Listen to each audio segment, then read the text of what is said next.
cinta Kau selalu, ku tinggikan, ku agungkan selamanya. Yesus, Kau sungguh baik. Yesus, namamu indah. Yesus, ku cinta Kau selalu, ku tinggikan, ku agungkan selamanya.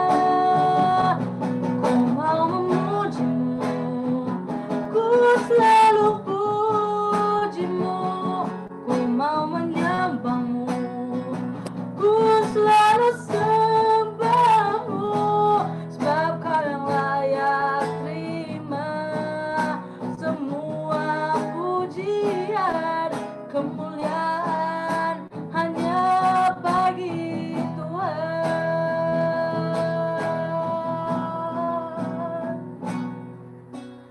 Yesus, Kau sungguh baik. Yesus, namamu indah. Yesus, ku cinta Kau selalu, ku tinggikan, ku agungkan selamanya. Yesus, Kau sungguh baik. Yesus, namamu indah. Yesus, ku cinta Kau selalu, ku tinggikan, ku agungkan namanya.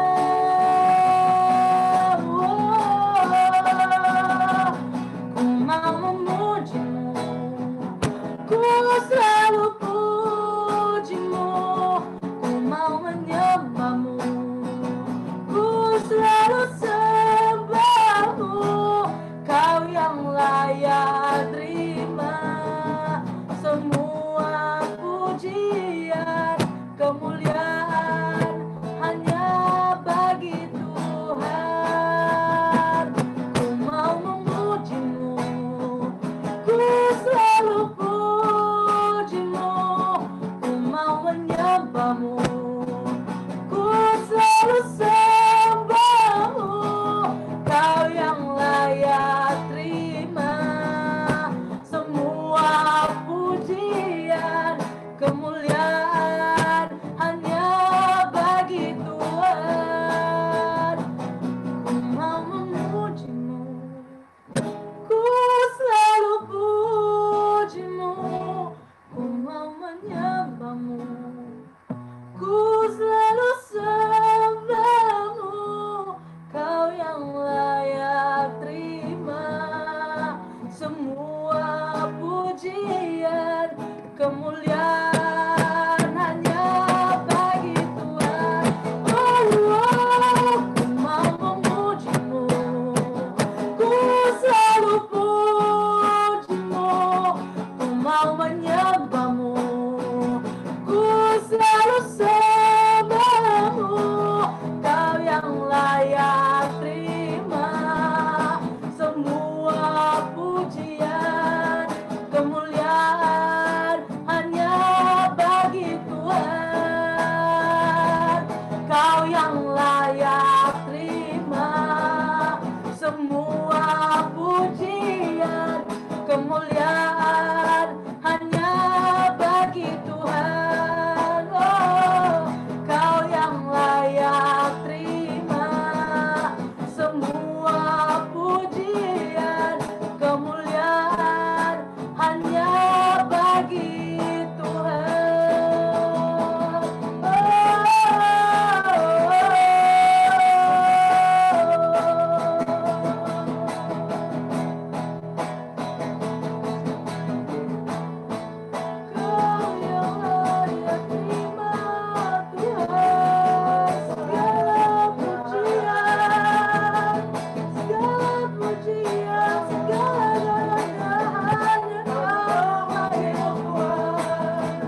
ke dalam doa. Tuhan Yesus, terima kasih Tuhan karena hari ini Tuhan Yesus kami masih bisa berkumpul bersama untuk memuji-Mu Tuhan Yesus. Sama-sama saling memuliakan nama-Mu dan juga sebentar juga kami akan mendengarkan firman-Mu. Sama-sama saling menguatkan Tuhan Yesus walaupun sampai sekarang belum bisa ketemu langsung. Tapi lewat Facebook itu sudah lebih dari cukup juga Tuhan Yesus. Karena masih bisa sama-sama ya Tuhan Yesus. Untuk memberitahu satu sama lain kalau Tuhan itu betul-betul dahsyat dan Tuhan betul-betul baik ya Tuhan Yesus. Tuntun ibadah kami Tuhan Yesus dari awal, pertengahan hingga akhir ya Tuhan. Roh Kudus tolong Tuhan Yesus. Roh Kudus tolong biarkan kami untuk tetap fokus Tuhan Yesus kepada ibadah ini. Jangan biarkan kami terdistraksi Tuhan Yesus agar kami betul-betul memang menerima betul-betul apa yang ada dalam ibadah ini Tuhan Yesus. Nah, doa kami dalam nama Tuhan Yesus Kristus. Haleluya. Amin.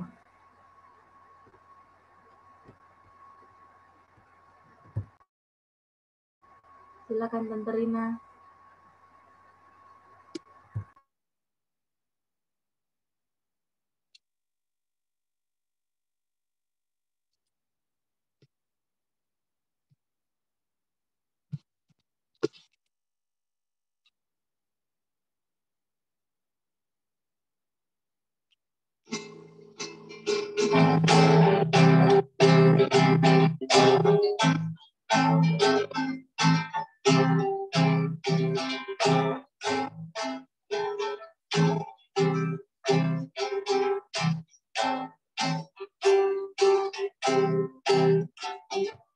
Mari semua nyanyi haleluya.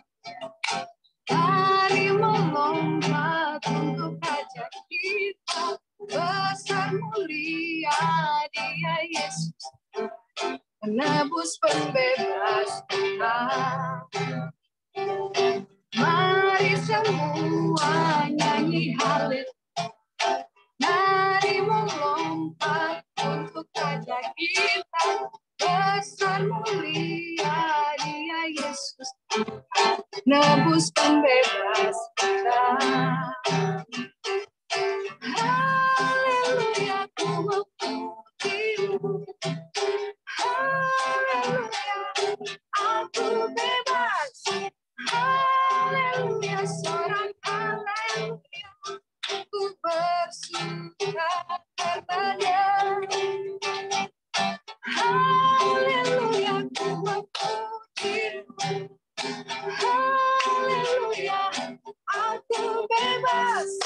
Haleluya, seorang haleluya, ku bersuka karena-Nya. Mari semua nyanyi haleluya. Mari melompat untuk ajak kita.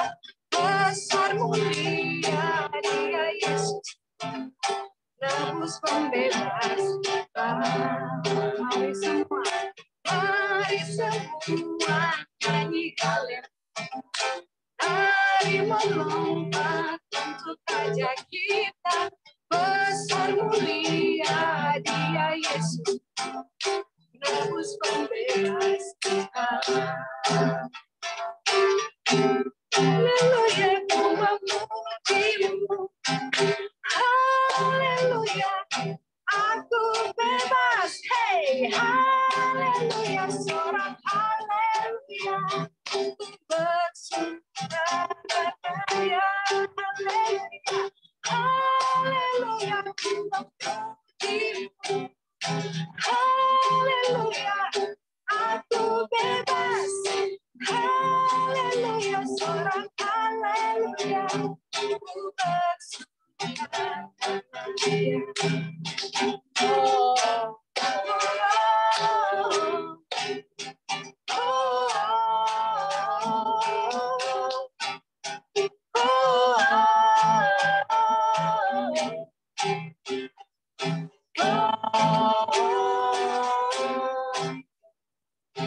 Mari semua nyanyi haleluya. Mari melompat untuk Raja kita. Besar mulia Dia Yesus, penebus pembebas, penebus pembebas, penebus pembebas kita.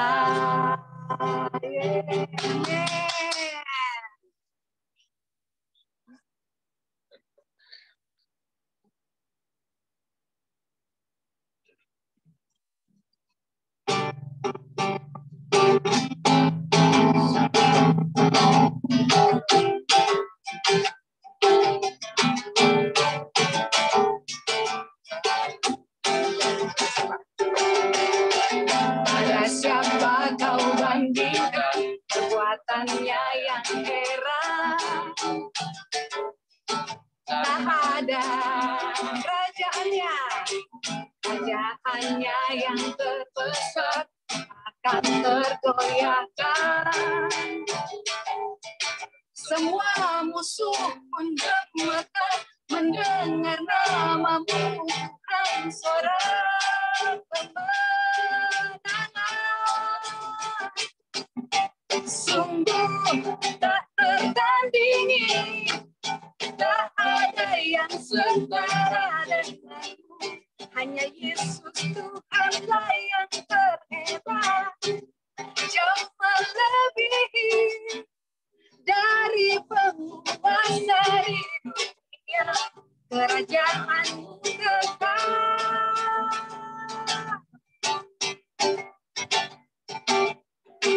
Pada siapa kau bandingkan perbuatannya yang heran?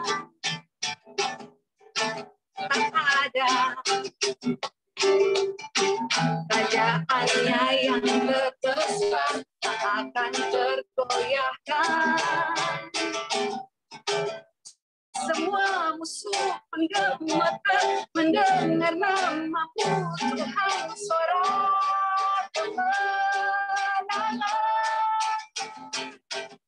Sungguh tak tertandingi, tak ada yang setara denganmu.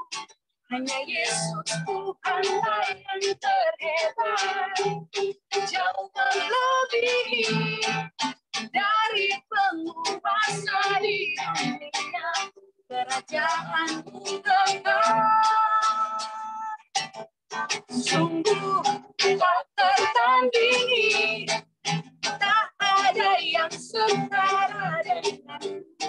Hanya Yesus Tuhanlah yang terhebat, jauh melebihi dari penguasa di dunia. Kerajaanmu kekal. Tak tertandingi, tak ada yang setara denganmu. Hanya Yesus Tuhanlah yang terhebat, jauh melebihi dari penguasa di dunia. Kerajaanmu kekal. Kerajaanmu kekal. Kerajaanmu kekal.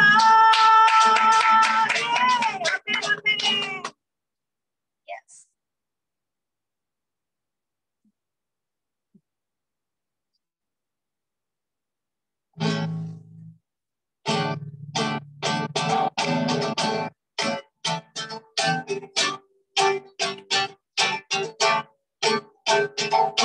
Langit dan bumi gila,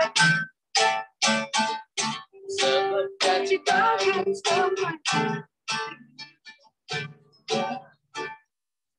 Mengatasi langit bumi, Sembah sujud di hadapannya. Sekali lagi, langit dan bumi.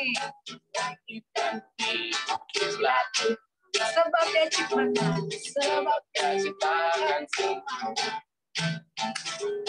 keagungannya mengatasi langit bumi. Sembah sujud di hadapannya. Mari kita puji Tuhan. Puji, Ku sembah, ku puji, ku sembah Yesus Kristus Sang Penebus. Ku puji, sembah, ku puji, sembah Yesus Tuhan dan Rajaku. Haleluya, amin. Haleluya, amin. Haleluya,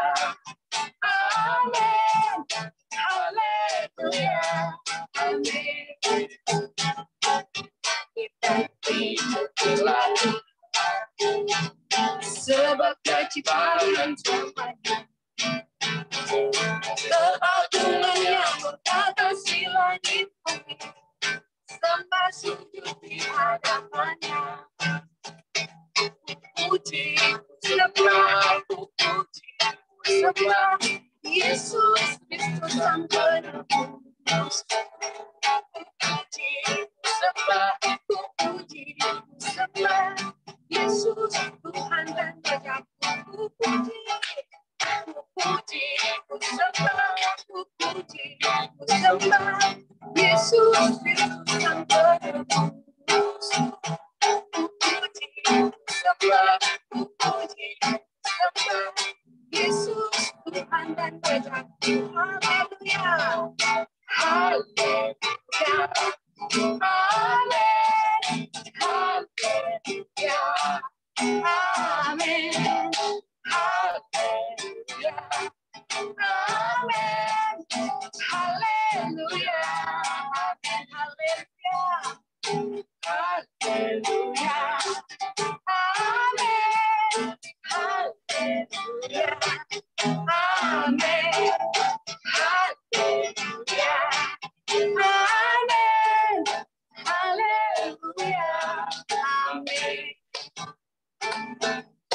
haleluya, amin, haleluya, haleluya, amin. Haleluya. Oke. Mari sama-sama kita dengarkan para warriors. Ya. Oke. Silakan Koko, Mateo. Jadi yang saya dapat dari Roma 12 ayat 1 itu, kita diajarkan untuk mempersembahkan diri di depan Tuhan Yesus sebagai persembahan yang hidup, yang berkenan kepada Allah. Maka itu kita harus mempersembahkan diri buat Tuhan, karena itu ibadah yang sejati untuk kita semua. Maka itu persiapkan diri kita dan mempersembahkan diri kita agar Tuhan senang dan bahagia. Nah, jadi saya renungkan itu Roma 12 ayat 1 yang disuruh renungkan. Jadi dalam ayat ini memberitahu supaya kita mempersembahkan tubuh kita sebagai persembahan yang hidup, yang kudus dan berkenan kepada Allah. Untuk mempersembahkan diri, kita harus seutuhnya memberi hidup kita buat Tuhan. Supaya Tuhan pakai, kita bisa menjadi member dari kerajaan Allah, yaitu pulang pada ketetapan kita di sorga, kembali ke standar kehidupan Allah. Dan berilah dirimu, persembahkan dirimu karena kita milik Kristus. Tetapi kita harus mempunyai keputusan yang tepat. Kalau saya itu yang saya dapat dari Roma 12 ayat 1 itu, menyenangkan hati Tuhan itu merupakan perbuatannya hidup orang yang percaya, yang tidak boleh berhenti sampai kapanpun. Sering kita bilang kalau kita mau menyenangkan hati Tuhan, banyak orang merasa sudah menyenangkan hati Tuhan dengan caranya itu pergi ke gereja, itu sudah sadar itu untuk menyenangkan hati Tuhan. Tapi setelah saya baca itu tentunya itu bukan itu. Dua hal yang utama yang harus dimengerti itu untuk menyenangkan hati Tuhan itu, pertama, kita harus memahami dengan lengkap keseluruhannya rencananya Allah. Contohnya itu menyenangkan keseluruhan rencana Allah atas dunia ini. Contoh keseluruhan rencana Allah itu, contohnya satu itu ini. Pertama, mengapa Allah menciptakan manusia? Itu contohnya pertama. Terus kedua itu kita harus memahami bagaimana memiliki sikap hati yang benar di hadapannya Tuhan.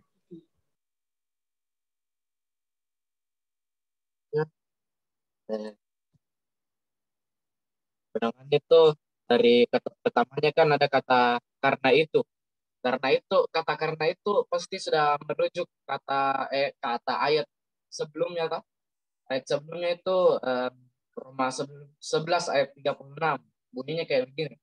Sebab segala sesuatu adalah dari Dia dan dari Dia dan kepada Dia, bagi Dialah kemuliaan sampai selama-lamanya. Di situ menjelaskan bahwa kenapa harus tubuh kita yang dipersembahkan.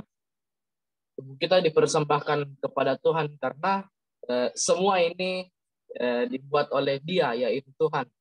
Terjadi karena Tuhan dan harus kembali kepada Tuhan. Jadi semua itu yang Tuhan buat, yang telah terjadi, harusnya kembali kepada Tuhan. Terus di situ dibilang, itulah ibadahmu yang sejati. Ibadah, arti kata ibadah itu berasal dari kata aboda dalam bahasa Ibrani. Ibrani. Tadi sudah kayaknya pernah bahas hal yang itu. Cuman itu juga ada.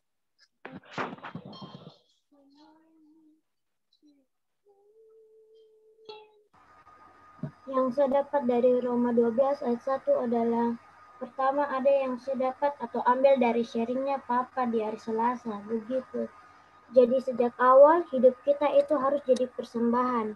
Dan jika waktu kita memutuskan kembali ke dalam Kristus, kita harus sadar bahwa waktu kita memutuskan seperti itu, kita itu seperti domba di atas mezbah yang dipersembahkan buat Tuhan.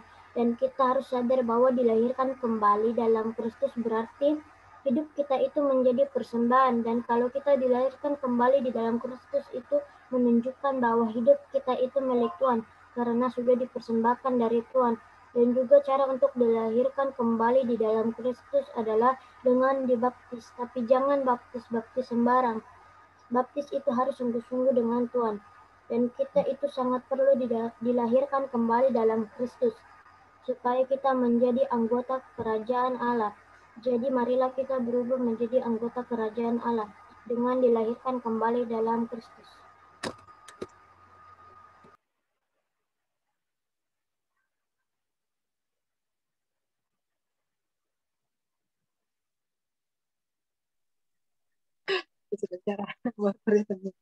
Thank you, Warriors.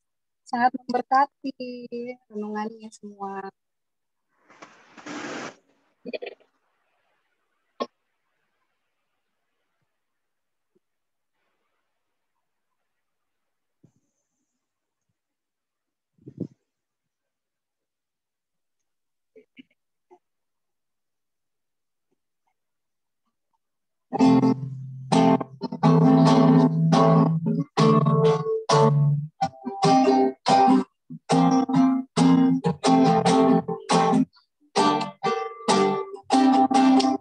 Yesus, padamu ku berseru, Kaulah penyelamatku, terpujilah Kau Tuhanku.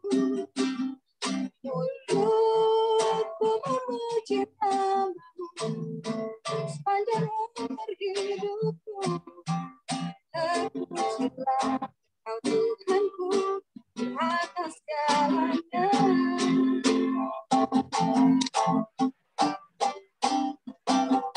Kau Tuhan, penolong dalam hidupku. Selamat siang. Jadi sebelum saya lupa, saya mau kasih selamat ulang tahun dulu buat yang ini Zoom-nya ini huruf N. Bukan Noah kah itu? Oh, bukan Noah kah? Nggak tahu nih. Om Nyong, happy birthday Om Nyong. Kalau Om Nyong ada di Zoom. Kalau Om Nyong ada di Zoom, happy birthday dan. Katanya sih foto-foto ya. Oh iya. Dengar foto-foto. Coba tanya dulu sama calon. Ya, sudah. Selamat ulang tahun. Tuhan Yesus memberkati. Sisanya nanti kita ketemu. Ini hari tahu Om Nyong. Oh, ulang tahun. Coba tahu ada rasa terbuka. Nah, ada. Ada rasa. Oh, terbuka itu urusan nanti. Ini nggak usah menunggu.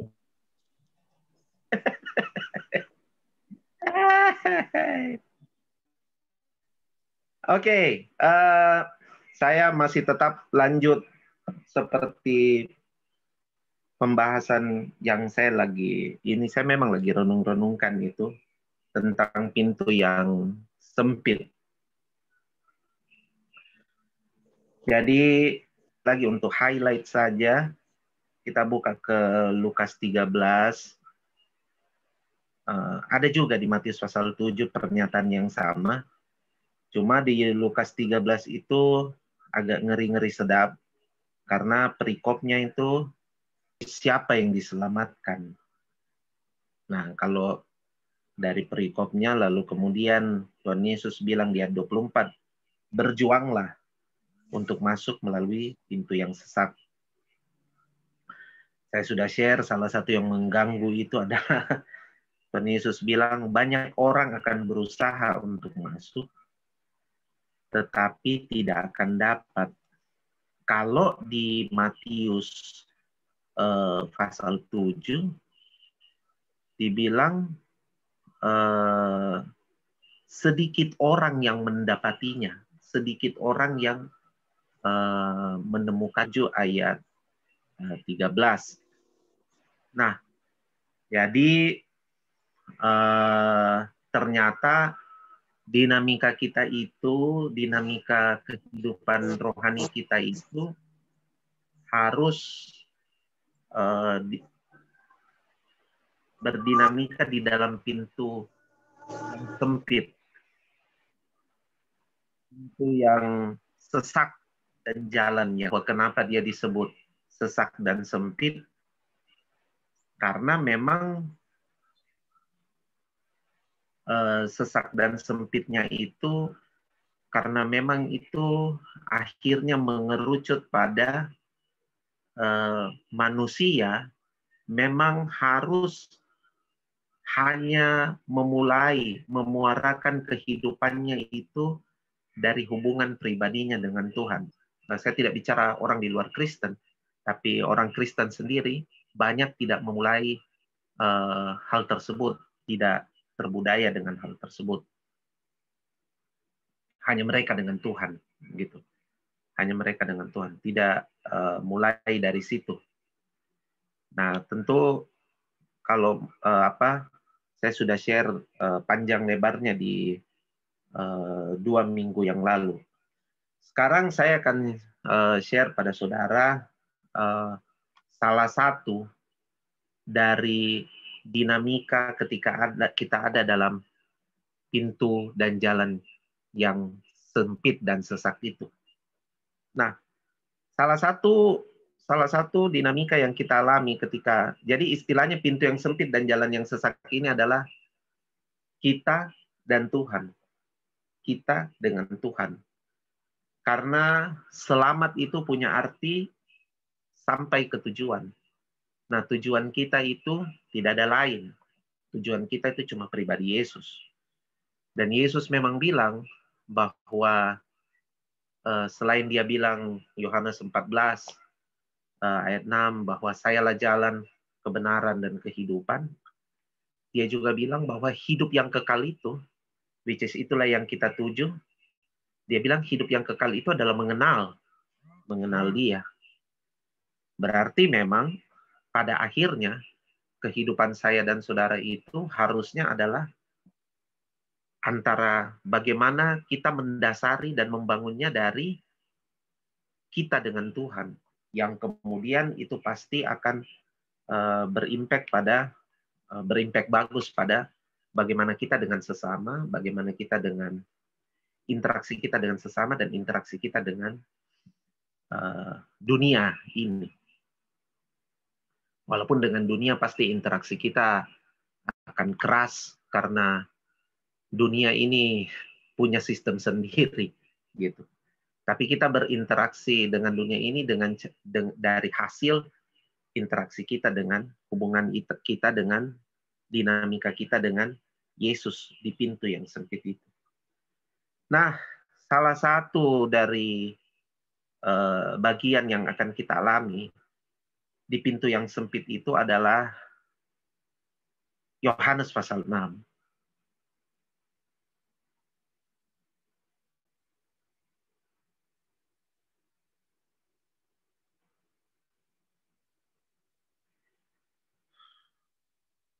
Yohanes pasal 6 dikatakan ayat 27.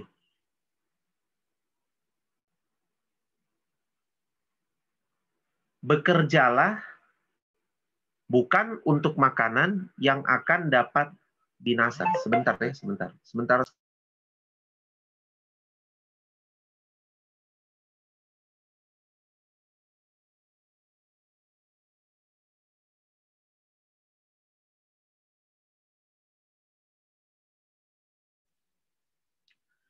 Melainkan untuk makanan yang bertahan sampai kepada hidup yang kekal.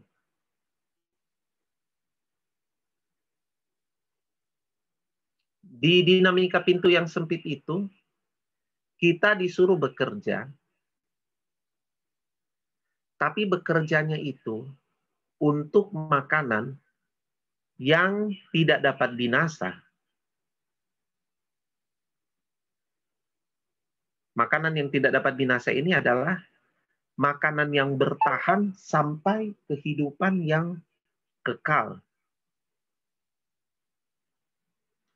Kita harus bekerja untuk makanan yang kekal. Nah, ini kan kalau kita di pintu yang lebar, kita pasti pikir, wah, tidak begitu. Kita harus bekerja untuk apa yang kita makan hari ini. Tapi di pintu yang sempit ternyata Tuhan Yesus mengajak kita bekerja untuk makanan yang tidak dapat binasa, melainkan yang dapat bertahan sampai kehidupan yang kekal. Jadi tujuan kita bekerja itu adalah untuk makanan yang kekal. Nah, sekarang mari kita lihat kata bekerja di situ. Kata bekerja di situ di bahasa aslinya itu ergasomai. Ergasomai itu punya arti, salah satu artinya. Ya, secara garis besar, ergasomai itu punya arti bekerja memang. Tapi salah satu arti dari ergasomai itu adalah menanam modal. Kalau saya mau baca sesuai dengan arti itu, maka kata-kata Tuhan Yesus menjadi, tanamlah modalmu untuk makanan yang kekal, yang dapat bertahan sampai kepada kehidupan yang kekal, yang akan diberikan anak manusia kepadamu. Tanamlah. Wah, itu luar biasa. Tanam semua modal saudara untuk makanan yang tidak dapat binasa. Tentu kita semua tahu makanan yang tidak dapat binasa itu ya mudah untuk kita kemudian bisa lihat itu di pencobaan Tuhan Yesus kan. Tuhan Yesus bilang bahwa manusia hidup bukan hanya dari roti, bukan hanya dari makanan jasmani saja, melainkan dari setiap perkataan yang keluar dari mulut Allah. Nah, Tuhan Yesus bilang, kita harus bekerja untuk yang itu-itu. Kita harus menanam modal untuk yang itu. Tanam modal kehidupan kita. Semua yang kita punya, kita tanamkan itu pada hal tersebut. Pada makanan yang tidak dapat binasa. Kalau kita lihat tokoh-tokoh Alkitab, maka kita akan mengerti bahwa semua tokoh Alkitab itu didorong, itu kemudian secara alamiah didorong pada satu sudut oleh Tuhan untuk kemudian dalam tanda kutip menanam semua apa yang mereka punya hanya kepada Tuhan. Dan itu untuk tujuan-tujuan dari Tuhan. Bukan tujuan-tujuan yang sementara, tapi hanya pada kehendak Tuhan. Mari kita lihat Abraham. Kita lihat perjalanan hidup Abraham begitu. Kita lihat perjalanan hidup semua tokoh Alkitab, Ishak, Yakub. Semua seperti itu. Bahkan kemudian Daud, Daniel, semua seperti itu.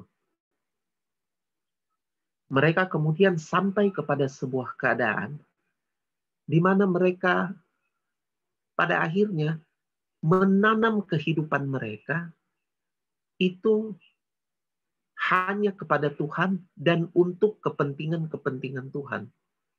Kepentingan mereka sama sekali habis.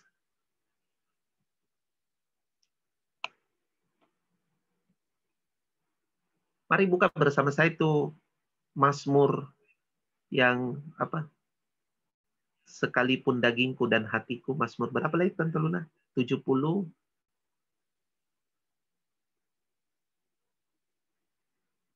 78 ya? 78 atau 74? Oh, tidak.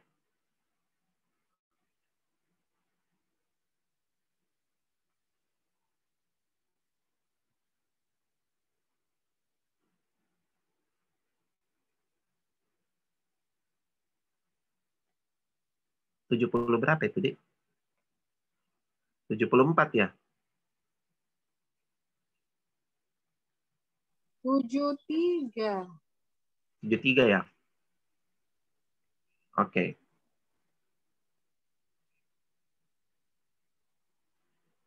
Tadi saya lihat itu. Ayat 25, ya. Ayat 25. 26 ya. 25 dan 26. Siapa gerangan ada padaku di sorga selain engkau? Selain engkau tidak ada yang kuingini di bumi. Sekalipun dagingku dan hatiku habis lenyap. Wow. Jadi bekerja untuk makanan yang memberikan hidup yang kekal itu kita harus sampai kepada hal ini. Menanam semua kehidupan kita pada Tuhan sampai kemudian kita berkata, tidak ada yang saya ingini. Di sorga, saya tidak mengingini malaikat atau bahkan upah saya di sorga. Saya hanya mengingini pribadi Tuhan. Itu sampai segitunya.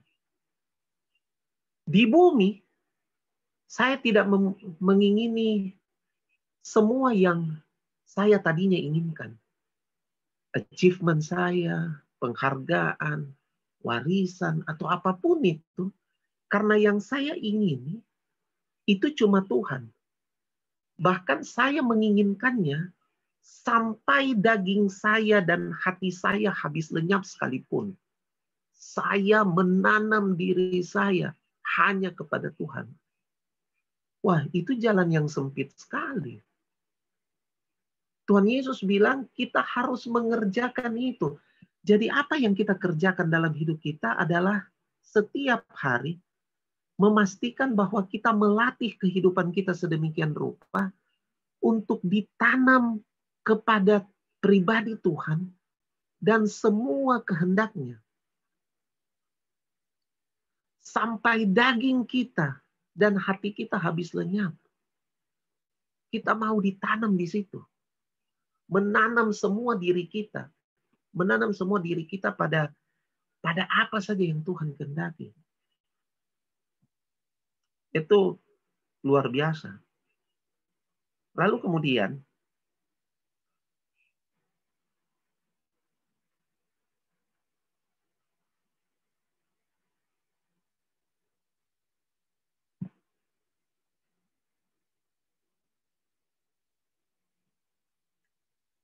bekerjalah bukan untuk makanan yang akan dapat binasa. Jadi, makanan yang makanan yang kekal. Jadi kita harus bekerja untuk makanan yang kekal. Untuk semua perkataan firman Tuhan, tanam diri kita pada semua perkataan firman Tuhan. Karena sudah jelas Yesus bilang bahwa kita ini nutrisi utamanya adalah firman Tuhan. Makanan jasmani itu sebenarnya nutrisi kita yang kedua. Tapi nutrisi utama kita itu adalah setiap perkataan yang keluar dari mulut Allah. Itulah sebabnya kita perlu menanam diri kita di dalam Tuhan. Karena disitulah letak nutrisi utama kita.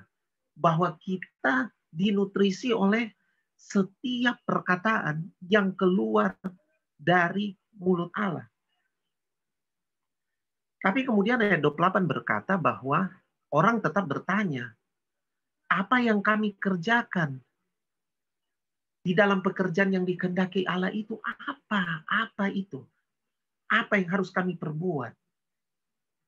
Lalu Tuhan Yesus menjadi lebih spesifik lagi di ayat 29. Tambah spesifik. Inilah pekerjaan yang dikehendaki Allah.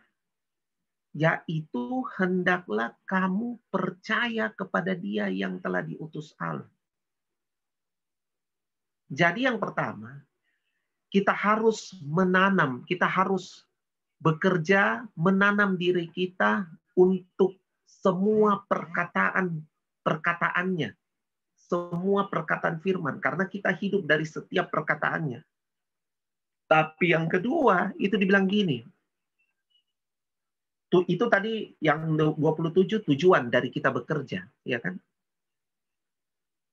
Tapi apa yang kita kerjakan untuk tujuan itu? Untuk tujuan ayat 27 itu. Untuk tujuan makanan yang kekal itu. Ayat 29 bilang bahwa pekerjaan yang harus kita lakukan untuk sampai pada apa yang Yesus katakan di ayat 27 tentang makanan yang dapat bertahan sampai kekal itu adalah hendaklah kamu percaya kepada Dia yang telah diutus Allah. Kita kalau baca begini kita percaya. Biasa Jipain. Oh tidak. Kata percaya di situ diambil dari kata pisteo. Pisteo salah satu artinya itu adalah ini. Menaruh hidup. Menaruh hidup dengan total kepada siapa dia berserah. Itu pisteo. Taruh hidup. Jadi tidak main-main. Dia taruh semua kepercayaannya kepada Dia yang orang itu berserah. Kepada Dia yang merupakan titik berserah daripada orang yang pisteo itu. Taruh hidup. Taruh. Jadi percaya di sini bukan cuma sekedar ya, amin. Bukan cuma sekedar itu. Tapi percaya di sini adalah kita taruh, kita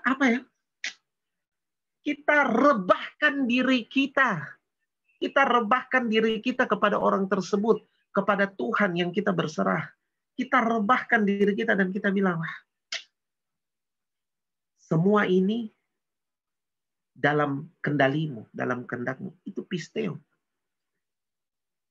Jadi yang kita kerjakan untuk memperoleh makanan yang tidak dapat binasa itu adalah setiap hari merebahkan diri kita kepada Tuhan. Itu yang Mazmur bilang begini. Sekalipun aku rebah, tapi aku tidak akan tergeletak. Rebah, dia berani rebah saja. Tapi dia tahu dia tidak akan tergeletak sebab apa? Dia rebah di tangan Tuhan. Dia rebah di tangan Tuhan. Dia merebahkan dirinya di tangan Tuhan yang kuat. Tuhan pasti tahan dia. Tuhan pasti lindungi dia. Tuhan pasti menangkap dia. Seperti itu kepercayaan kita kepada Tuhan. Kita merebahkan diri kita di hadapan Tuhan. Kita taruh diri kita di hadapan Tuhan. Setiap hari saya harus memastikan bahwa saya harus betul-betul berserah kepada Tuhan. Itulah yang dikatakan itu sampai dikatakan di Mazmur 73 itu. Bahwa sekalipun daging saya dan hati saya habis lenyap. Kalau saya mau bicara bebas itu dibilang gini. Sekalipun semua yang saya punya lenyap, tapi saya masih punya Tuhan. Kalau saya masih punya Tuhan, saya punya segala sesuatu. Sekalipun saya ini habis lenyap, tapi saya tetap punya segala sesuatu. Karena apa? Saya punya Tuhan yang memiliki segala sesuatu. Ini dinamika yang sulit. Dinamika yang mesti dilatih oleh semua orang. Karena Tuhan Yesus sendiri bilang bahwa hanya sedikit orang yang mendapati hal ini. Hanya sedikit yang mendapati hal ini. Kenapa? Karena orang-orang ini, karena banyak orang tidak mau membayar harga pada ergasomai dan pisteo itu tadi. Orang tidak mau membayar harga untuk itu. Betapa sulitnya orang untuk mendedikasikan waktu mereka pada hal tersebut. Betapa sulitnya karena memang itu merupakan butuh komitmen yang sangat luar biasa. Butuh komitmen yang sangat luar biasa begitu.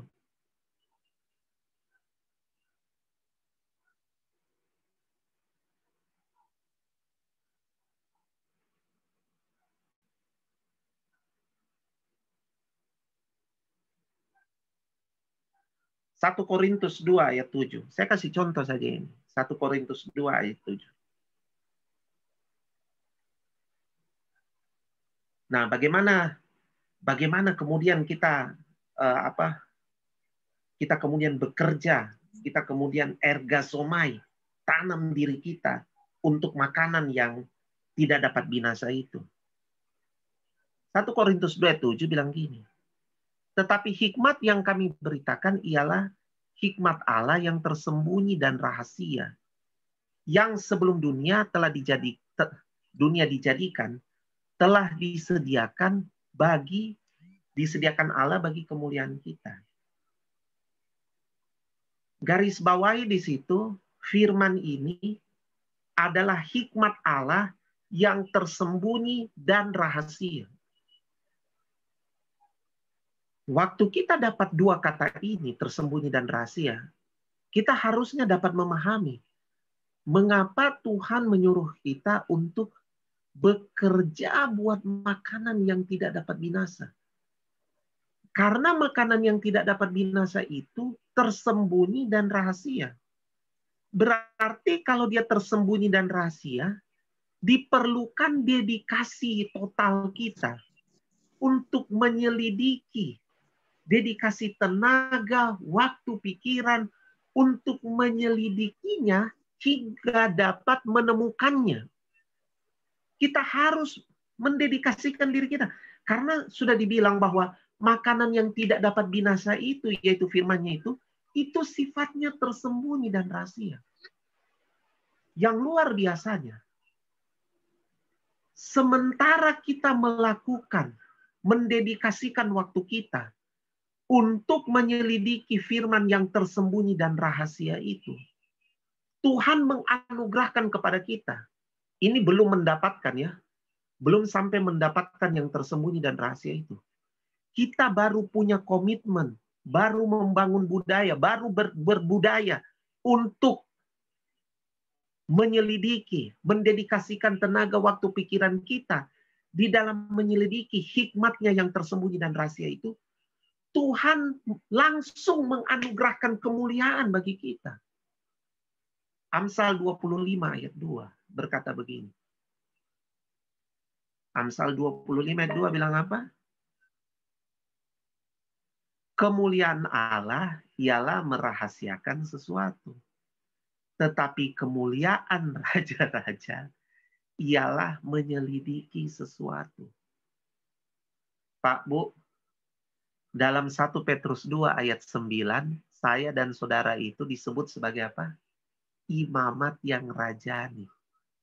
Imam yang raja. Imam yang raja. Berarti saya dan saudara, kita raja-raja. Dan Amsal 25 ayat 2 kasih tahu kepada kita bahwa kemuliaan kita sebagai raja-raja, raja-rajanya situ huruf kecil. Kemuliaan kita sebagai raja-raja adalah apa? Menyelidiki segala sesuatu. Berarti begini, sementara saudara mendedikasikan waktu saudara untuk menyelidiki yang tersembunyi dan rahasia itu, hikmat Allah yang tersembunyi dan rahasia itu, kemuliaannya disematkan di dalam kehidupan Anda dan saya. Sementara kita menyelidiki, belum menemukan ini, baru menyelidiki, saudara. Belum temuin, baru menyelidiki. Sementara kita menyelidiki, kemuliaan demi kemuliaan dari Dia yang Maha Tinggi menghujani kehidupan kita.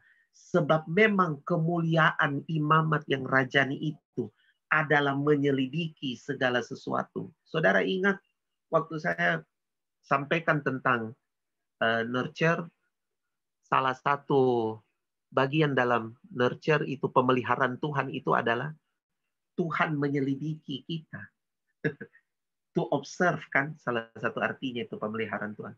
To observe, Tuhan menyelidiki kita. Tuhan menyelidiki saya dan saudara. Dan dalam Dia melakukan hal tersebut, Dia mengimpartasikan kepada kita kemampuan untuk observe, untuk menyelidiki yang tersembunyi dan rahasia. Wah, luar biasa. Anda dan saya itu imamat rajani. Anda dan saya itu adalah imamat rajani. Makanya untuk bekerja, memperoleh makanan, untuk makanan yang tidak dapat binasa itu, kita perlu mengerjakannya dalam apa? Kita perlu kasih diri kita untuk menyelidiki firman Tuhan. Saya mau dorong saudara untuk begini. Menyelidiki hikmat Allah yang tersembunyi itu, sebenarnya di masa pandemi ini, saya rasa sekali Tuhan mau bilang bahwa itu bukan hanya milik orang yang disebut hamba Tuhan atau pendeta. Semua orang percaya harus mulai menyelidiki, harus mulai punya kebiasaan, membangun budaya itu, menyelidiki firman Tuhan. Menyelidiki firman Tuhan. Mungkin saudara tidak akan jadi sepintar-pintar Mike misalnya dalam eksegesis firman Tuhan. Tapi paling tidak, saudara telah menaruh modal hidup saudara di situ yang akhirnya akan memberikan kekayaan-kekayaan yang luar biasa dalam kehidupan saudara. Kekayaan-kekayaan rohaniah yang akan sangat luar biasa. Sampai saudara dalam posisi seperti Raja Daud, raja yang kaya dan tidak pernah kalah perang itu, dia bilang bahwa dia tidak punya keinginan yang lain di bumi selain pribadi Tuhan. Kalau yang bicara itu adalah saya, saudara, mungkin saudara tidak usah percaya.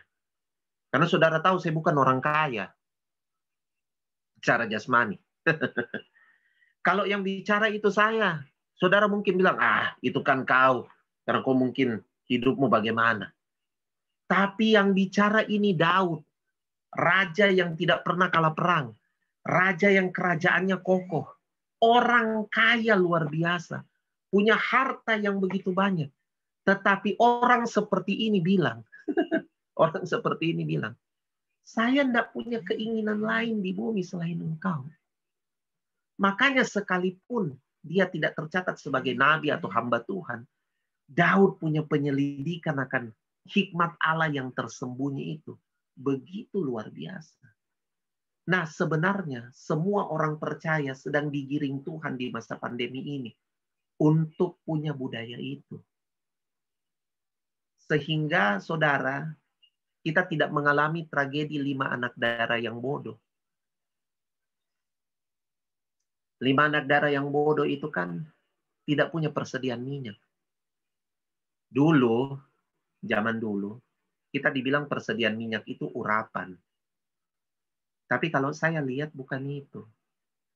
Persediaan minyak itu, itulah dinamika kita dengan Tuhan.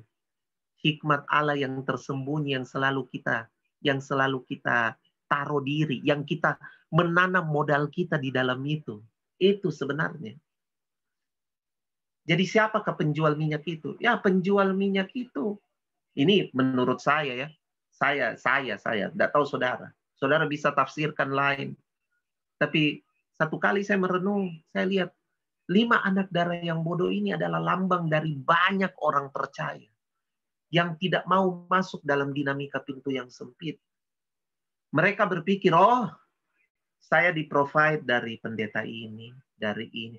Tapi mereka tidak pernah punya dinamika sendiri, pribadi dengan Tuhan. Dinamika yang dalam secara pribadi dengan Tuhan. Sampai akhirnya di masa itu, mereka kehabisan. Bagaimanapun saudara, kalau saudara tidak punya dinamika pribadi antara saudara dengan Tuhan, minyak saudara sedikit. Makanya di kisah 5 anak darah yang bodoh itu, mereka diharuskan cari penjual minyak. Siapakah penjual minyak itu? Ya penjual minyak itu mungkin, kalau saya melihat itu, ya itu pemberita-pemberita Injil, pendeta-pendeta, ya kayak saya lah beginilah, yang tadinya khotbah. Ada orang yang menggantungkan dirinya dari hal-hal itu. Tidak salah, cuma tidak lengkap. Tidak salah ya, cuma tidak lengkap. Dia hanya menggantungkan dirinya dari, khotbah, saya dengar khotbah. Mau online, offline, saya lahap semua. Oke. Tapi waktu mempelai datang, mereka harus pergi ke penjual minyak. Yang terjadi adalah penjual minyak tutup. Penjual minyak tutup. Artinya apa? Khotbah sudah tidak ada. Sudah tidak ada lagi yang berkhotbah. Sudah tidak ada. Sudah tidak ada yang berkhotbah. Masa itu akan datang. Masa itu akan datang. Sudah tidak ada lagi. Kamu mau dengar siapa? Alkitab bahkan menulis, saya lupa di mana. Mungkin Om Oni tahu itu ada di mana. Orang pergi kemana-mana untuk cari firman. Tidak dapat firman. Itulah 5 anak darah yang bodoh. Mereka cari penjual minyak di mana-mana. Tidak dapat. Mereka tidak punya minyak sendiri. Apa minyak saudara? Dinamika saudara dengan Kristus. Waktu saya renungkan ini, saya kemudian ditanya sama Roh Kudus. Dibilang gini, kalau kamu dorong orang seperti ini, ada kemungkinan kamu alami seperti Yohanes Pembaptis. Yang tiba-tiba muridnya itu pergi meninggalkan dia.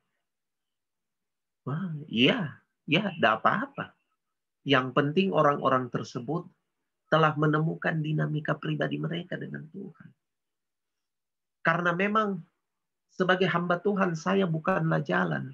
Yang jalan itu Yesus, bukan saya kan. Semua hamba Tuhan itu bukan jalan. Yang jalan itu Yesus. Karena Yesus yang bilang, akulah jalan, bukan saya, bukan siapapun. Hanya Yesus yang jalan. Kalau kamu bertemu jalannya, saya mau dorong saudara, berdinamikalah dalam jalan itu. Berdinamikalah dalam jalan itu.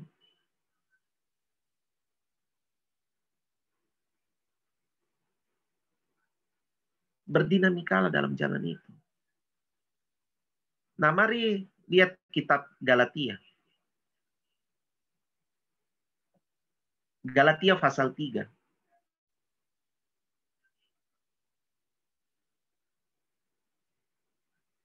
Hai orang-orang, saya suka ini. Hai orang-orang Galatia yang bodoh. Haleluya. Hai orang-orang Galatia yang bodoh. Siapakah yang telah mempesona, atau bahasa aslinya itu pakai kata faskanea. Jadi sebenarnya faskanea itu apa? Siapakah yang telah menyihir kamu? Siapakah yang telah menyihir kamu?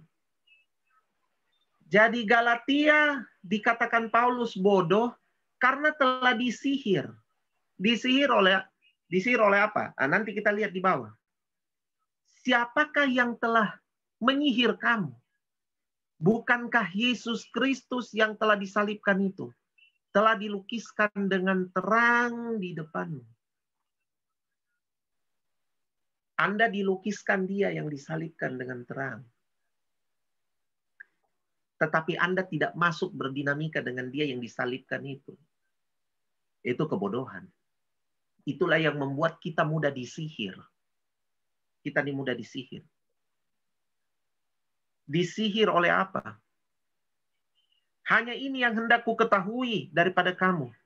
Adakah kamu telah menerima roh karena melakukan hukum Taurat atau karena percaya kepada pemberitaan Injil?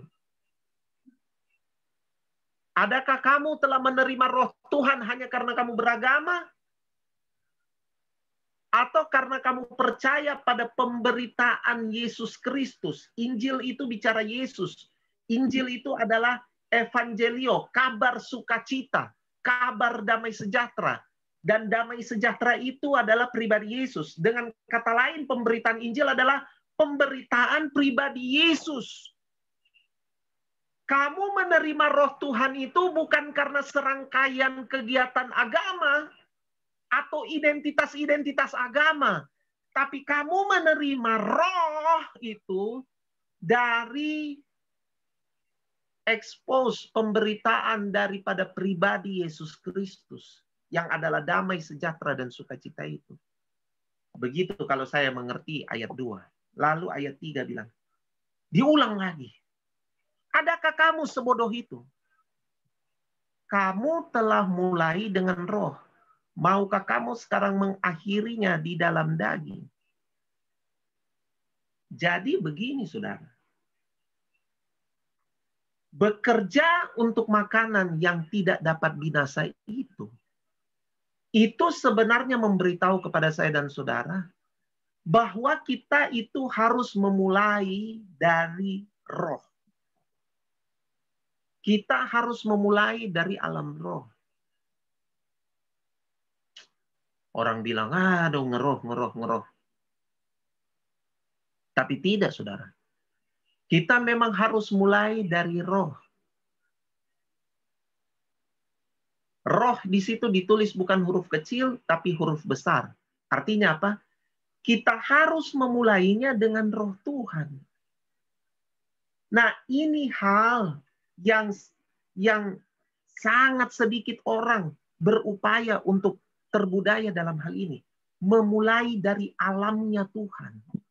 Memulai dari pikirannya Tuhan. Memulai dari pikirannya Tuhan. Coba saudara renungkan, saudara. Apakah setiap hari saudara membangun kehidupan suami istri saudara? Memulainya dari pikiran-pikiran Tuhan. Apakah kita memulai bisnis kita, kehidupan kita, memulai dari pikiran-pikiran Tuhan? Oh ya Pak, saya berdoa. Saya berdoa, Tuhan berkatilah usaha saya hari ini. Bukan itu. Tapi saudara berdianoia, berdialog. Saya selalu kasih contoh dan tidak bosan saya mau bilang pada saudara. Contoh bagaimana Daud setiap berperang dia tanya pada Tuhan. Dia berdialog dengan Tuhan. Memulai dari pikirannya Tuhan. Pak, Bu, kita harus mulai terbiasa melakukan hal ini. Lebih sering. Kalau dulu kita melakukan hal ini, kita lakukan itu biasanya pada saat kita terjepit, sudah tidak punya apa-apa, sudah tidak tahu mau bikin apa, baru kita mulai, Tuhan, di manakah Engkau? Gitu. Tapi ini tidak. Kita harus mulai dari pikirannya Tuhan. Kita harus mulai dari idenya Tuhan. Kita harus mulai dari hatinya Tuhan. pada akhirnya ini bukan tentang, oh nanti kalau saya mau pelayanan atau hal-hal yang rohani, baru saya mau mulai dari situ. Bukan, saudara. Ini harusnya dimulai dalam segala lini kehidupan kita. Karena kembali lagi, kita harus pisteo, taruh ergasomai, tanam diri kita. Tanam semua yang kita punya untuk kerajaan Allah, untuk kepentingan, kehendak Tuhan.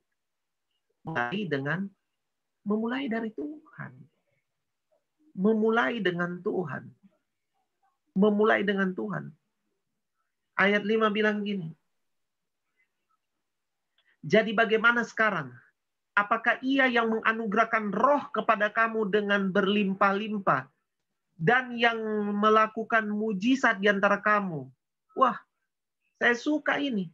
Terus bilang, buat kita itu telah dianugerahkan roh, menganugerahkan roh kepada kamu dengan berlimpah-limpah. Dengan berlimpah-limpah, semua orang yang beriman kepada Yesus Kristus itu telah dianugerahkan roh Tuhan secara berlimpah-limpah. Jadi memang sangat aneh kalau saya dan saudara tidak terbiasa memulai dari roh. Tidak terbiasa memulai dari dimensinya Tuhan. Tidak dengan berlimpah-limpah. Berlimpah-limpah, saudara. Berlimpah-limpah.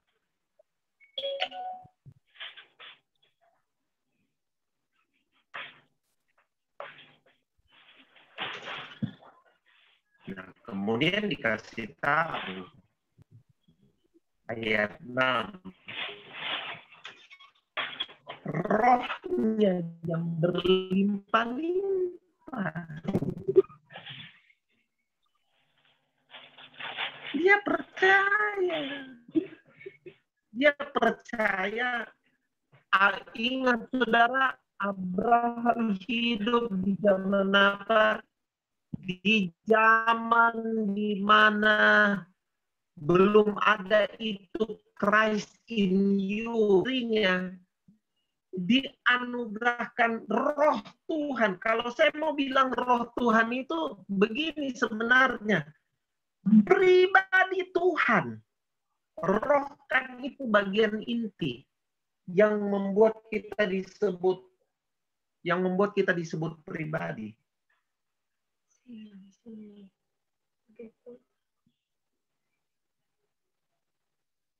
Yang membuat kita disebut apa? Suara saya masih. Halo? Masih? Oke. Abraham percaya kepada Allah, percayanya itu seperti ini. Dia percaya bahwa pribadi Tuhan itu dianugerahkan buat dirinya secara berlimpah-limpah. Dia percaya sekali. Walaupun dia belum hidup di zaman itu, tapi dia percaya. Dan Alkitab bilang, Allah memperhitungkan hal itu kepadanya sebagai kebenaran. Wow. Abraham telah melampaui masanya. Kalau saudara percaya akan hal itu, kalau saudara percaya dan memulai kehidupan saudara, menggerakkan kehidupan saudara dari hal ini, bahwa Ia telah menganugerahkan dirinya berlimpah-limpah pada saudara. Tuhan memperhitungkan apa? Kebenaran itu pribadi Yesus. Dialah kebenaran. Karena dia bilang, akulah kebenaran. Berarti kalau dibilang dia memperhitungkan itu sebagai kebenaran, artinya begini. Iman kita terhadap hal tersebut, kepercayaan kita terhadap hal tersebut, diperhitungkan Tuhan sebagai diri kita. Sebagai nempelnya dia, melekatnya dia, pribadinya dia dalam dirinya kita. Wih, luar biasa, saudara. Luar biasa. Luar biasa. Tapi lagi-lagi, saudara, hanya sedikit. Dan ini bukan siapa-siapa yang bilang, Tuhan Yesus yang bilang. Hanya sedikit orang yang mendapati hal ini. Nah, kita harusnya bersyukur karena Tuhan Yesus bilang hanya sedikit. Bukan bilang tidak ada. Berarti kalau hanya sedikit, berarti ada. Marsa diki. Begitu. Tapi mari kita bangun budaya ini. Mari kita bangun. Harusnya semua, saya kemudian memahami begini. Sebenarnya pergerakan All Saints Movement itu, yang kita dulu sudah dengar itu dari bapak-bapak rohaninya kita. Sebenarnya itu pergerakan All Saints Movement itu adalah pergerakan di mana orang-orang percaya itu masuk dalam dinamika ini dengan Tuhan. Mereka masuk dalam dinamika ini dengan Tuhan. Mereka betul-betul secara pribadi lepas pribadi itu punya pengalaman mata terbuka dengan hal ini. Mereka memulainya dengan Tuhan. Luar biasa. Luar biasa. Ayat 9 bilang, jadi mereka yang hidup dari iman, merekalah yang diberkati bersama-sama dengan Abraham yang beriman itu. Iman terhadap apa? Iman terhadap ini. Bahwa kepada kita dianugerahkan pribadinya yang berlimpah-limpah. Iman itu.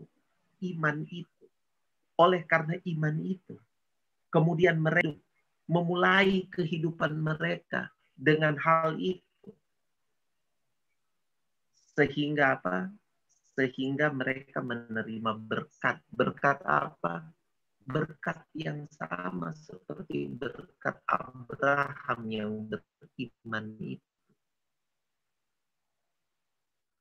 Wah, luar biasa. Ada apa yang dikatakan Yesus pada Yohanes pasal 6 tadi. Kalau saudara baca rangkaian kisah di Yohanes pasal 6, di kisah roti hidup itu, maka kemudian saudara tahu akhir dari kisah itu. Semua orang banyak orang yang Yesus ungkapkan dalam Yohanes pasal 6 itu. Saudara bisa baca sampai terakhir. Tapi yang jelas banyak yang ninggalin Yesus.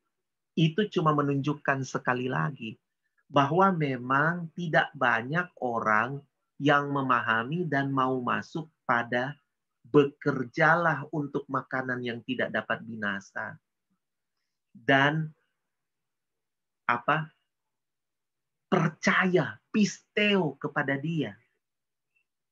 Untuk bekerja buat makanan yang dapat binasa itu, yang kita lakukan, yang kita kerjakan adalah percaya kepada dia, kan? Pisteo kepada dia. Taruh hidupmu secara total kepada dia saja.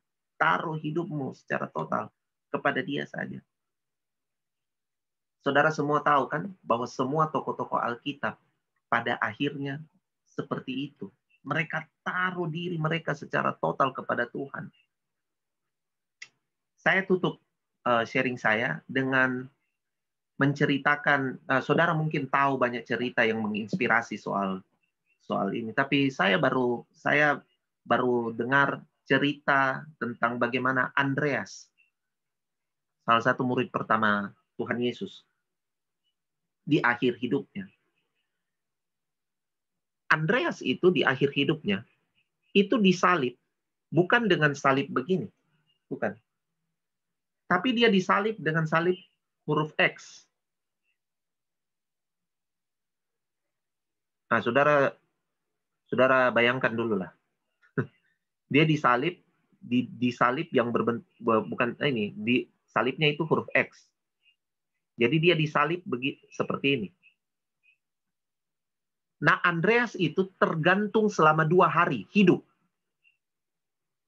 Dia tidak langsung mati. 2 hari dia tergantung di palang huruf X itu. Hidup-hidup selama 2 hari. 2 hari baru dia meninggal. Nah, saya lupa siapa yang mendokumentasikan ini, tapi jelas dia salah satu saksi hidup dan murid Andreas. Dia murid Andreas.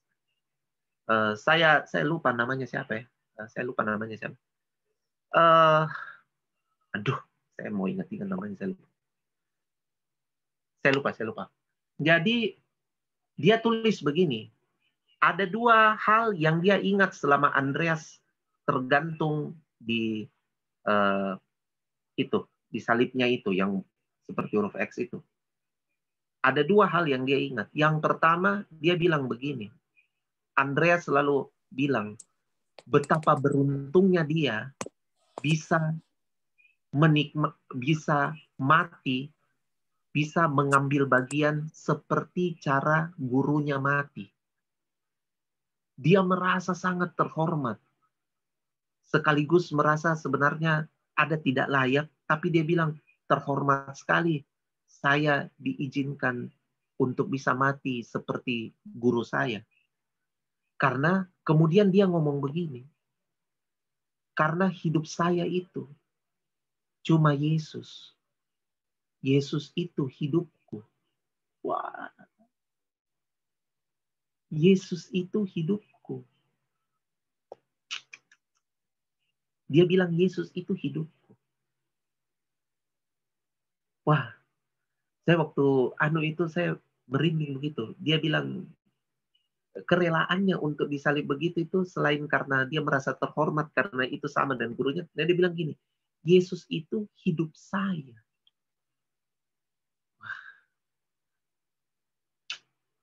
Nah, yang kedua, si saksi hidup ini mendokumentasikan bahwa yang kedua, selama dia tergantung di salib itu selama 2 hari itu, si Andreas ini dia memberitakan Injil. Dia beritakan Injil. Semua orang yang lewat di situ atau berhenti di situ, yang nonton dia di situ, dia pakai waktunya selama 2 hari tergantung itu untuk memberitakan tentang Yesus. Untuk memberitakan tentang Yesus. Dan menurut saksi mata ini, ada banyak orang, walaupun secara sembunyi-sembunyi, ada banyak orang yang kemudian mendedikasikan hidup mereka untuk Yesus. Akibat pemberitaan Andreas yang tergantung selama 2 hari itu. Dia tergantung cukup susah. Saudara bayangkan saja itu X. Tergantung kayak apa. Susah. Tapi selama 2 hari sampai dia menghembuskan nafas. Terakhir, dia beritakan Injil di situ. Tapi ini satu hal. Dia beritakan Injil dengan motivasi utama. Karena dia sadar sekali.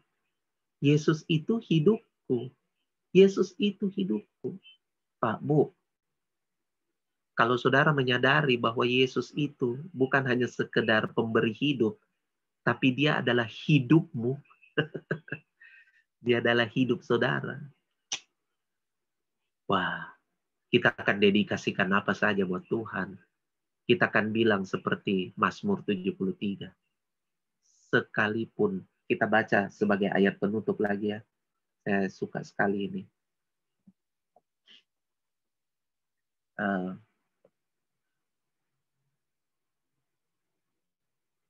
Mungkin kalau Tante Luna bersedia bisa baca Passion translasinya. Saya baca dulu ini terjemahan barunya. Mazmur 73 ayat 26. Siapa gerangan ada padaku di sorga selain engkau? Selain engkau, tidak ada yang kuingini di bumi. Sekalipun dagingku dan hatiku habis lenyap. Gunung batuku dan bagianku, tetaplah Allah selama-lamanya. Coba pasiennya Tante Luna. Oke. Ayat 25. Siapakah yang kumiliki di surga selain engkau? Engkaulah yang kuinginkan. Tidak seorang pun di bumi yang lebih berarti bagiku selain engkau. Tuhan, berkali-kali aku gagal. Aku jatuh ke dalam keadaan yang memalukan. Tapi ketika aku percaya padamu, aku mempunyai hadirat yang kuat dan mulia, yang melindungi dan mengurapiku. Selamanya engkaulah yang kubutuhkan.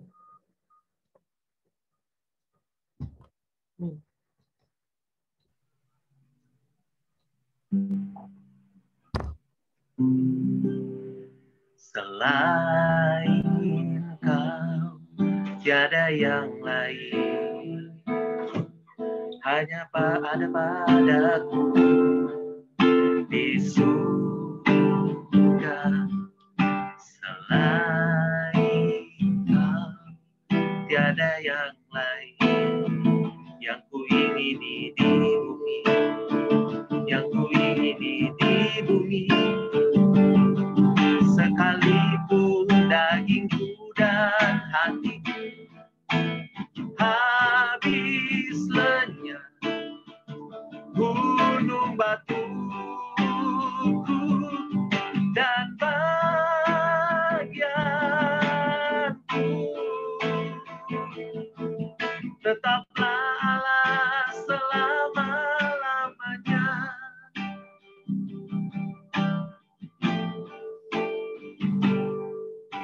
Selain kau, tiada yang lain. Ada padaku di surga. Selain kau, tiada yang lain. Yang kuingini di bumi, yang kuingini di bumi. Sekalipun dagingku dan hatiku habis lenyap, gunung batuku dan bagianku, tetaplah Allah selama-lamanya. Oh, sekalipun dagingku dan hatiku habis lenyap, gunung batuku dan bagianku, oh, tetaplah Allah selama-lamanya. Sekalipun dagingku dan hatiku habis lenyap, gunung batuku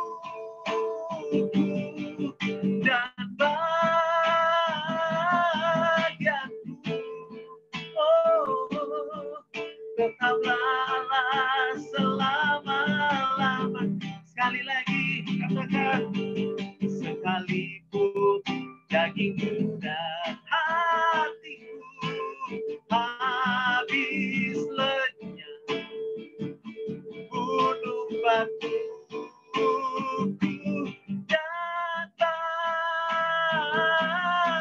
bagianku, oh, tetaplah Allah selama-lamanya. Hey, tetaplah Allah selama-lamanya.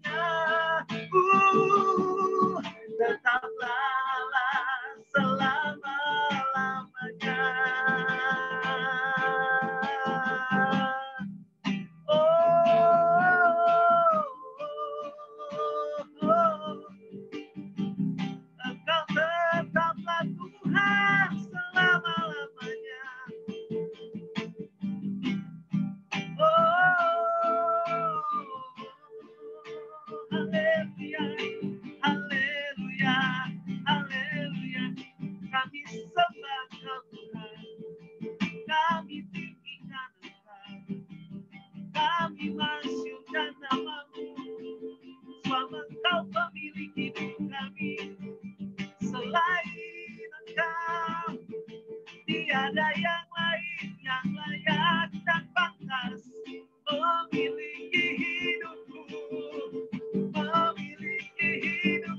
hanya Kau Tuhan, hanya Kau Tuhan yang layak dan pantas memiliki hidupku ini, hanya Engkau Tuhan, hanya Engkau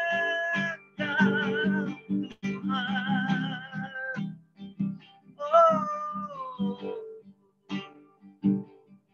sekalipun dagingku dan hatiku habis lenyap gunung batuku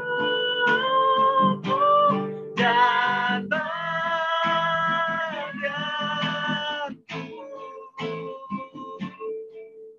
tetaplah selama-lamanya.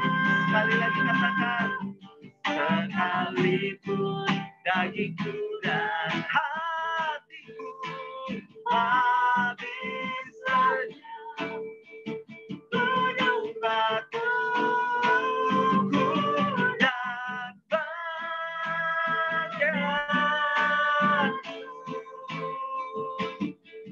tetaplah selama-lamanya, tetaplah selama-lamanya, oh, tetaplah selama-lamanya.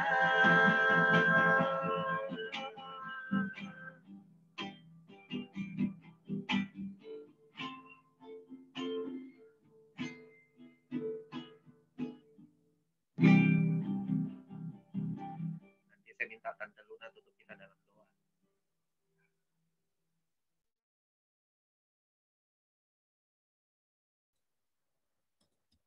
Mari kita berdoa. Bapa di surga, tolong kami untuk memiliki kegigihan yang sama. Kami meresponi dengan benar, dengan baik, dalam kasih. Kegigihan-Mu, Roh Kudus, untuk mengubah cara kami mengambil keputusan, untuk berpindah sebenarnya Tuhan dari kebiasaan-kebiasaan dan apa yang kami warisi tentang pengambilan keputusan, supaya kami bisa gigih untuk menemukan, menginvestasi, menanam hidup ini untuk hal-hal yang kekal. Kami membutuhkan campur tangan Tuhan. Kami sungguh-sungguh membutuhkan campur tangan Tuhan untuk bisa melihat kekekalan. Karena bagaimana bisa kami menemukan kegigihan itu kalau kami tidak mengerti alasannya, Tuhan. Kenapa kami harus berjalan ke sana? Kenapa memiliki minyak persediaan itu menjadi penting sekarang? Banyak hal Tuhan yang tidak bisa kami lihat, karena itu mau berdoa agar Kau menolong kami. Tolong kami untuk melepaskan diri dari semua yang kami punya dan yang kami inginkan. Untuk melihat kesenangan, menemukan-Mu Tuhan. Dan apa yang kami dapatkan di bumi ini hanya bonus. Sebab yang kami kejar adalah kekekalan. Tolong kami untuk bersedia dikuasai oleh Roh-Mu begitu rupa.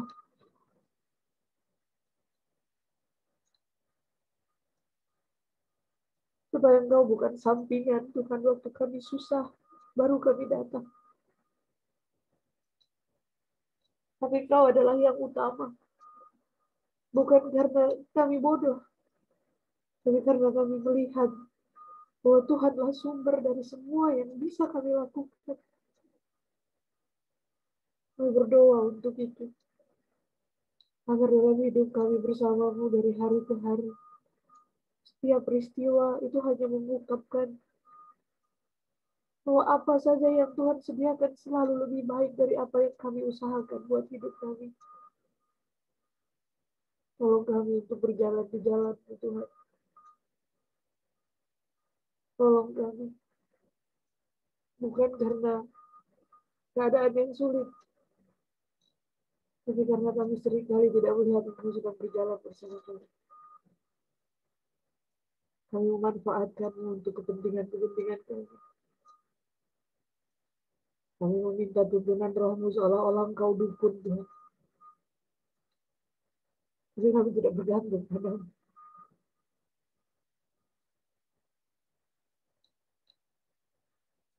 Ampuni kami dalam belas kasihan-Mu. Tolong kami untuk hidup dalam kebenaran. Kebenaran yang hidup dalam kami. Tolong kami untuk bersedia, Tuhan. Bersedia berjalan bersama-Mu, bersedia berjalan ke arah-Mu, bersedia berjalan ke pengungkapan-pengungkapan-Mu, dan kemudian menemukan kegigihan ilahi yang mengasihi kami tanpa menyerah itu, untuk kami pakai mengasihi-Mu tanpa menyerah. Tolong kami untuk melepaskan diri dari semua yang menahan kami untuk tidak kehilangan malu kalau itu taruhan yang Engkau. Tolong lepaskan kami dari ikatan popularitas, ikatan rasa penting, apa saja yang mengalihkan kami dari menanam bagi kekekalan dalam hidup kami. Tolong kami untuk berlindung, bersembunyi di dalam Engkau, dan tidak merasa rugi, tidak terlihat oleh dunia ini.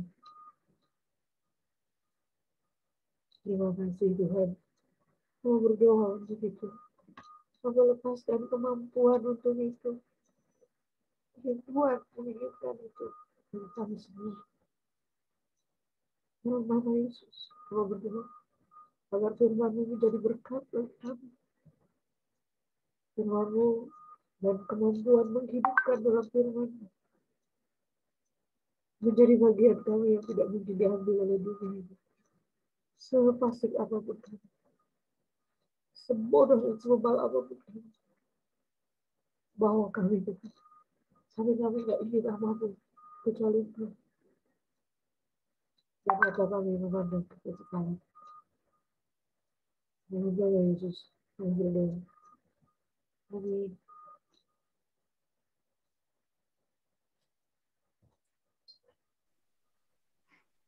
Amin. Amin. Nah, Dalam kita